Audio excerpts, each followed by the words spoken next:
Halo teman-teman, di video kali ini saya akan kasih tahu cara menambahkan FPS di semua game pada PC dan laptop. Tanpa berlama-lama, langsung saja kita mulai. Oke, jadi video ini adalah part yang ke-6. Jadi di sini gua saranin untuk teman-teman semua tonton part yang pertama sampai part yang kelima terlebih dahulu. Jadi bagi kalian yang penasaran, untuk link video ini sudah saya taruh di deskripsi di bawah bagi kalian yang mau menonton. Oke, jadi kali ini di part ke-6, di sini gua bakal tampilkan terlebih dahulu sebelum dan sesudah mengikuti cara yang ada di video ini.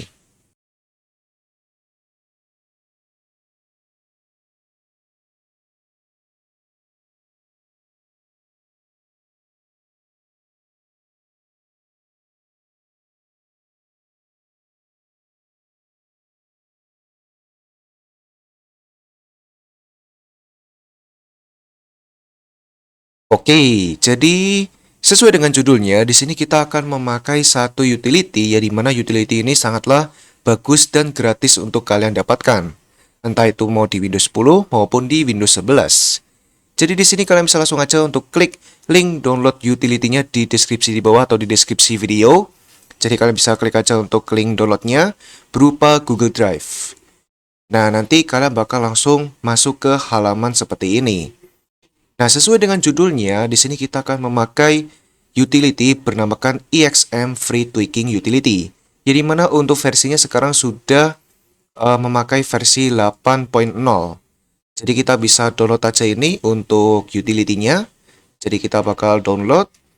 Dan kalau sudah selesai kalian download, kita bisa langsung eksekusi aja.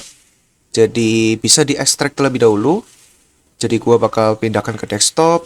Kemudian klik kanan pada filenya, lalu pilih extract here, dan kita langsung aja, nanti kalian bakal menjumpai untuk utility-nya, dan kalau sudah, kalian bisa klik kanan pada utility-nya, lalu pilih run as administrator. Dan nanti kalau muncul seperti ini, kalian bisa klik yes saja. Nah, nanti untuk utility-nya bakal langsung kebuka. Nah, di sini kita disambut nih untuk selamat datang. Jadi, bisa langsung lanjut aja, tinggal di enter. Kemudian di sini kita wajib membuat restore point terlebih dahulu, biar semisal kalau ada hasil yang kurang nyaman, nanti kita bisa kembali ke sistem yang awal lewat restore point ini. Jadi di sini kita masukin angka 1, lalu enter. Nah, nanti bakal dibuat terlebih dahulu untuk restore point-nya. Dan di sini sudah dibuat, jadi kita bisa klik OK. Dan bagi teman-teman yang tidak percaya, di sini gua bakal tunjukin bahwa restore point-nya sudah ada. Jadi di sini di drive C, lalu klik sistem restore, kemudian pilih yang choose a different restore point. Nah, nanti sudah ada guys namanya ini, yaitu EXM Tweaks Restore Point. Jadi kalau kalian mau balik, kalian bisa pilih yang ini, klik next, lalu finish. Jadi seperti itu kurang lebih ya. Lalu di sini kita akan mendownload resource-nya terlebih dahulu, klik OK aja, dan sudah masuk. Jadi inilah menu home dari EXM Free Utility versi 8.0, ya dimana kita bisa langsung eksekusi aja. Jadi kita mulai dari yang pertama yaitu General System Optimization. Kita bisa masukin angka 1, lalu enter. Kemudian di sini kita masukin angka 1 lagi, lalu enter. Kemudian di sini kalau muncul kayak gini, di sini kalian bisa pilih yang adjust for best performance, tapi kalian bisa nyalain untuk fiturnya. Yang pertama itu adalah smooth edge of skin fonts, kemudian show window contents while tracking, dan show thumbnails instead of icons. Jadi hanya ketika ini saja. Dan kalau sudah selesai, kalian bisa klik apply, kemudian klik OK, dan sudah selesai. Nah, sekarang kita masuk ke bagian FSA. Jadi mana FSA ini merupakan kepanjangan dari Full Screen Exclusive. Jadi ini bisa disesuaikan antara kalian memakai Windows 11 atau Windows 10.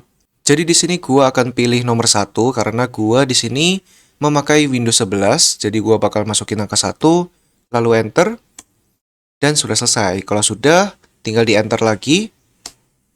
Nah, sekarang kita masuk ke game mode. Nah, jadi game mode di sini kita ngikutin dari si utility-nya saja untuk perintahnya, bahwa di sini kalau kita Windows 11 itu harus menyalakan game mode. Sedangkan kalau semisal kita di Windows 10, kita harus mematikan game mode. Jadi di sini gua pilih nomor 1 karena gua itu di Windows 11. Jadi gua bakal masukin angka 1, lalu enter, dan sudah selesai. Kemudian bisa di enter lagi. Nah, jadi kita sudah kembali lagi ke menu home. Sekarang kita masuk ke nomor kedua yaitu power optimization. Tinggal pencet aja nomor 2, lalu enter. Nah, kemudian di sini ada peringatan bahwa kalau masuk ke bagian nomor 2 itu akan membuat PC atau laptop kalian itu memiliki masalah overheat. Tinggal diklik OK aja. Nah, kemudian di sini kita langsung aja untuk masukin huruf A untuk meng-apply semua opsi di power ini, guys. Jadi kalau kita masukin huruf A, nanti semuanya bakal ke-apply. Mulai dari opsi 1, 2, 3, 4, dan 5.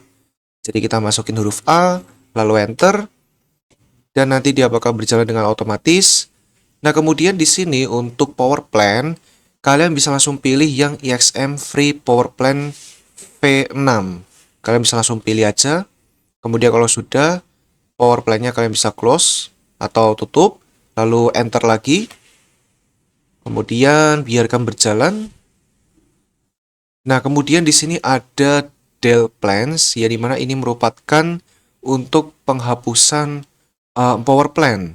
Jadi kalian bisa langsung pilih nomor 1 untuk menghapus sisa-sisa power plan kalau semisal kalian mau. Dan kalau tidak mau, kalian bisa skip aja dengan memasukkan angka 2. Karena nanti bakal menghapus power plan bernamakan balance, power saver, dan high performance. Jadi di sini gua bakal masukin angka 2 untuk skip dan kembali ke menu.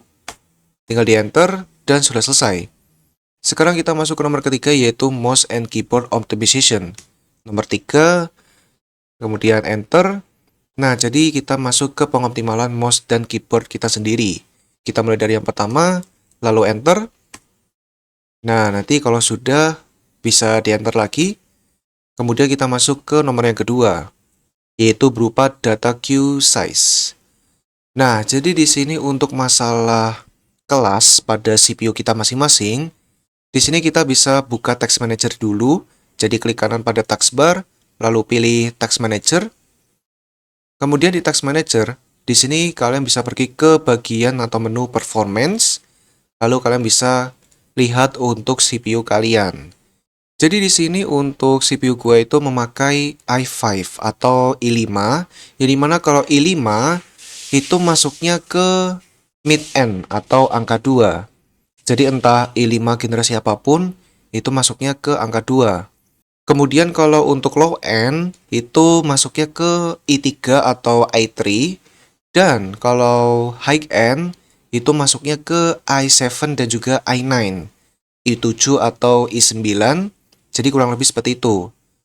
Kemudian kalau semisal kalian pakainya CPU yang AMD, kalian tinggal komen aja di bawah, nanti gua bakal balas CPU AMD kalian itu masuk ke kelas high end, mid end, atau low end.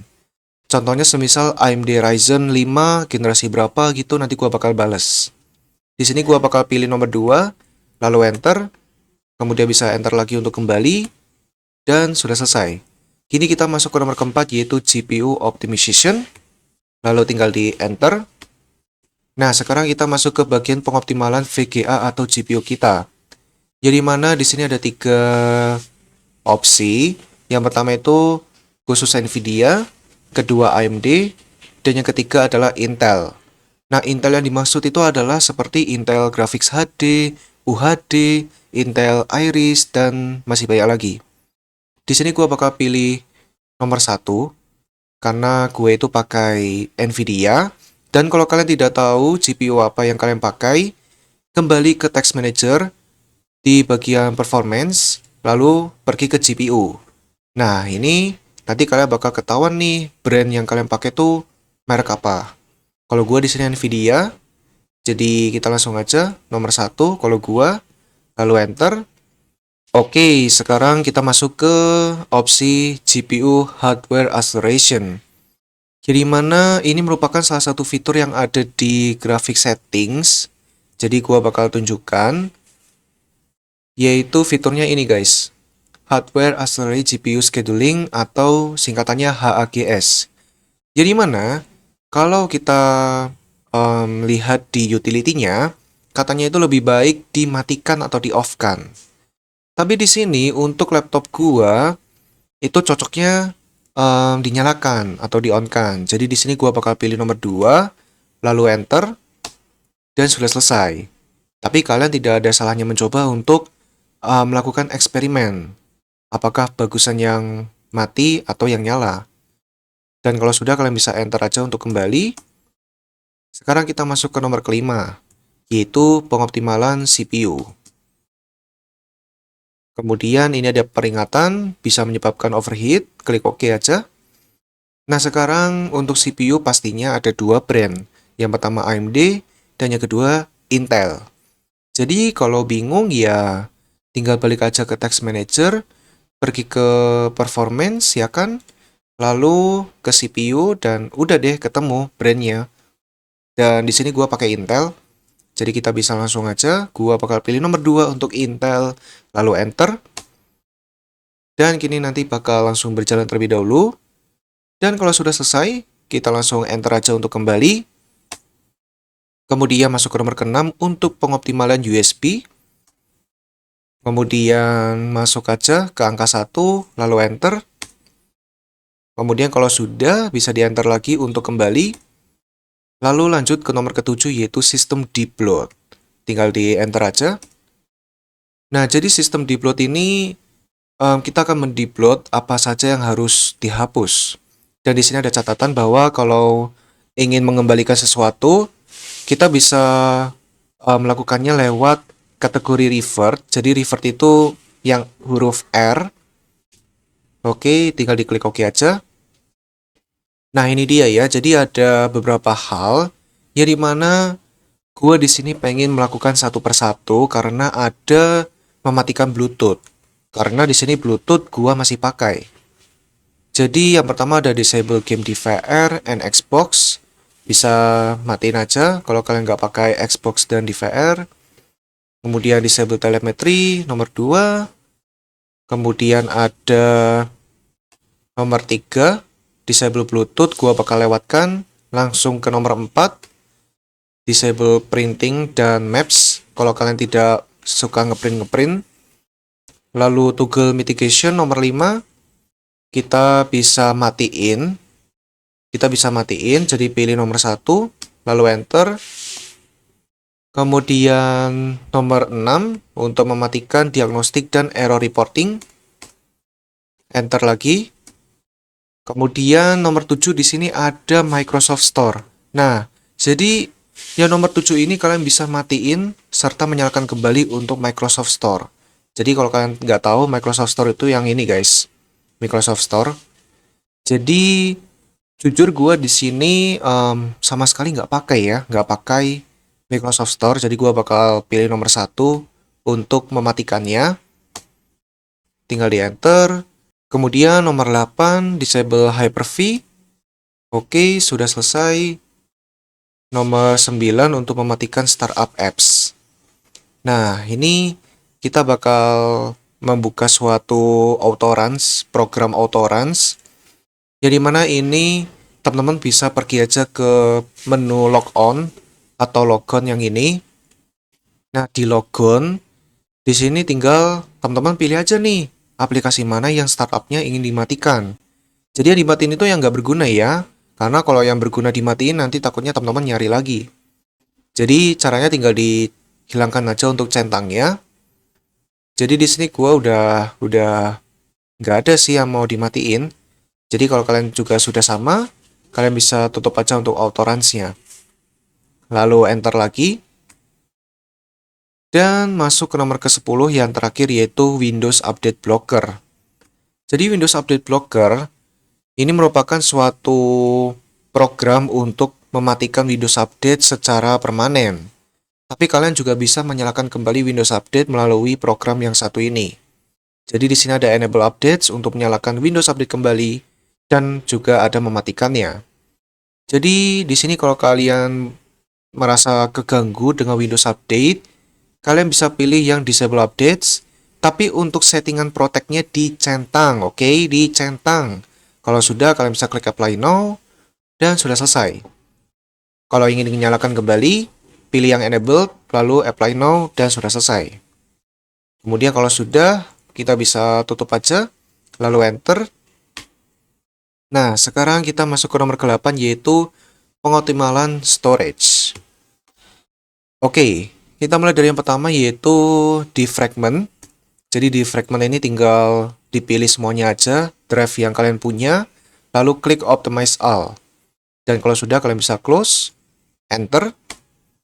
Kemudian lanjut ke nomor kedua, menyalakan user write cache. Oke, enter lagi. Nah, yang ketiga di sini adalah mematikan power saving pada SSD kita. Jadi kalau kalian masih pakai HDD atau hard disk drive, mending nomor 3 nggak usah. Kalau sudah pakai SSD, sudah pakai NVMe, nah ini nomor 3 bisa nih, cocok ya. Kemudian selanjutnya, yang keempat ini khusus pengguna NVMe. Jadi kalau kalian masih pakai SSD yang kotak itu, nah itu nomor 4 nggak bisa guys. Tapi kalau sudah pakai NVMe yang bentuknya kayak persegi panjang kecil itu ya, nah nomor 4 itu bisa guys. Jadi kita langsung aja. Nah sudah selesai. Nah sekarang kita lanjut ke nomor ke-9 yaitu pengoptimalan memori. Masukin aja angka 9. Oke, jadi di sini di bagian memori, kita perlu memasukkan RAM yang kita miliki itu berapa giga. Dan kalau kalian bingung, kalian bisa cek aja di Text Manager. Jadi kalian bisa buka Text Manager, lalu bagian performance di sini. Terus kalian pergi ke memori, dan nanti bakal kelihatan untuk jumlah memori kalian di kanan pojok atas. Ini dia. Kalau gua di sini itu 16 giga, jadi gua bakal pilih yang 16 giga. Yaitu angka 4, lalu enter, dan tinggal ditunggu aja.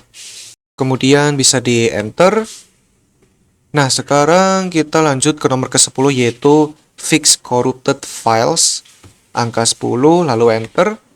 Nah, jadi di sini kalau semisal kalian menjumpai nih suatu file milik Windows atau milik sistem yang lagi error, lagi bermasalah atau mungkin lagi korup, nah kalian bisa coba nih untuk fix corrupted files dengan memasukkan angka 1 seperti ini, lalu enter.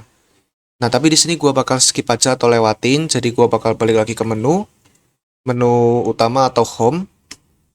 Kemudian kita lanjut ke nomor ke-11 yaitu menghapus aplikasi yang tidak berguna. Jadi masukin aja angka 11 lalu enter. Nah, di sini ada 4 kategori. Yang pertama itu menghapus Windows pre-installed apps, dan yang kedua itu menghapus aplikasi lewat settings, ketiga menghapus Microsoft Edge, dan yang keempat Cortana atau Copilot. Jadi di sini bebas kalian mau pilih opsi yang mana. Kalau gua di sini bakal pilih yang opsi 2, 3, dan 4 karena untuk nomor 1 gua bakal lewatin aja. Jadi gua masukin angka 2, dan ini kalau kalian mau hapus lewat settings untuk aplikasi yang tidak berguna. Kemudian nomor 3 untuk menghapus Microsoft Edge.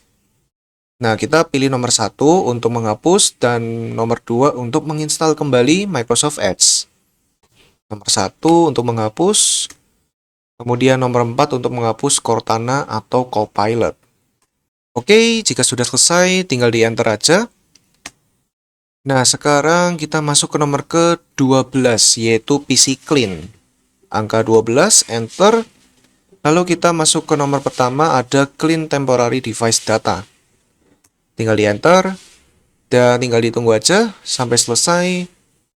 Dan kalau sudah selesai, bisa di enter. Lalu lanjut ke nomor kedua, di sini ada Windows Clean Manager. Jadi Windows Clean Manager ini berupa disk cleanup. Jadi ini pilih drive C aja. Drive C atau drive di mana Windows kalian diinstal, lalu klik OK. Kemudian tinggal ditunggu aja sampai selesai. Kemudian di sini bakal muncul. Di sini kalian tinggal centang aja semuanya. Dan kalau sudah, kalian bisa klik OK untuk menghapus, lalu delete files. Dan kalian tinggal tunggu aja sampai selesai. Oke, jadi di sini sudah selesai untuk pembersihannya. Tinggal di enter aja untuk kembali. Nah, sekarang sudah selesai semua. Kini kita masuk ke menu yang terakhir yaitu nomor 13. Ada EXM Network Tweaking Utility. Jadi kita masukin angka 13, lalu enter. Nah, jadi selamat datang di menu yang berbeda, yaitu berada di EXM Net Utility version 2.0, yang dimana ini sebuah utility untuk mengoptimalkan jaringan network kita, entah kita memakai WiFi maupun Ethernet. Nah, jadi di sini ada cara gampangnya, yaitu kita tinggal pilih aja yang apply all, yang dimana apply all ini merupakan suatu gabungan dari nomor 1 sampai 12. Jadi nomor 1, 2, 3, sampai 12. Nah, jadi segini guys. Jadi kita tinggal masukin aja huruf A, lalu enter. Nah, nanti dia bakal berjalan dengan sendirinya. Dan di sini kalau sudah selesai bisa di-enter aja. Nah, kemudian di nomor 13 ini ada QoS Polisai, yang dimana kita bisa langsung masuk aja nomor 13, lalu enter. Kemudian di sini kita tinggal urutkan aja, jadi mulai dari yang pertama, lalu enter, kemudian enter lagi, kemudian nomor 2 untuk menyalakan Microsoft Patcher, kemudian enter. Kemudian yang ketiga di sini untuk membuka gPedit, nomor 3, lalu enter. Dan bagi kalian yang tidak bisa membuka gPedit, kalian bisa langsung aja download gPedit yang nomor 4. Jadi kalian bisa masukin angka 4, lalu enter. Dan nanti untuk gPedit bakal langsung ke download dan ke install ke laptop maupun PC kalian. Tapi kalian harus restart terlebih dahulu. Jadi kalau sudah punya gPedit langsung nomor 3 aja atau angka 3 lalu enter. Kemudian di dalam QoS ini, di sini teman-teman bisa pergi ke ini Windows Settings, yang di bagian Computer Configuration, pergi ke Windows Settings, tinggal di double klik aja. Kemudian di sini kita bakal fokus ke yang namanya Polisai Based QoS. Nah, di dalam sini kita perlu menambahkan game yang sering kita mainkan aja guys. Jadi kalian bisa klik kanan pada Polisai Based QoS-nya, tinggal diklik kanan, lalu pilih Create New Polisai. Kemudian untuk namanya, di sini kalian bebas untuk namanya. Kalau gua di sini bakal namakan yaitu Valorant, seperti ini. Kemudian untuk value pada DSCP, di sini value-nya kita semua wajib memasukkan angka yaitu 46. Seperti ini. Kemudian kalau sudah bisa diklik next. Kemudian di sini kita tinggal pilih aja yang nomor 2. Tapi di sini kita perlu memasukkan file executable dari game yang sudah kita pilih. Jadi gua di sini adalah game Valorant. Jadi gua bakal cari terlebih dahulu untuk file executable-nya. Jadi file executable-nya di sini. Nah, ini dia. Kalau Valorant itu Valorant win64shipping.exe. Jadi kita bisa copy dulu seperti ini, lalu tinggal dipastekan di kotaknya. Pastikan di akhir nama itu sudah ditambahkan .exe. Kalau sudah, tinggal diklik next, lalu next, lalu ini kita bisa pilih yang TCP dan UDP, lalu finish, dan sudah selesai. Jadi nanti untuk polisai pada game yang kita mainkan sudah ketambah di sini. Kemudian satu hal lagi, teman-teman bisa langsung klik kanan sekali lagi pada Polisai Based QoS, klik kanan, lalu pilih Advanced QoS Settings. Nah, pastikan di menu ini kalian bisa centang, lalu pilih yang level 3. Kemudian di menu sampingnya bisa dicentang, tapi pilih yang Ignore.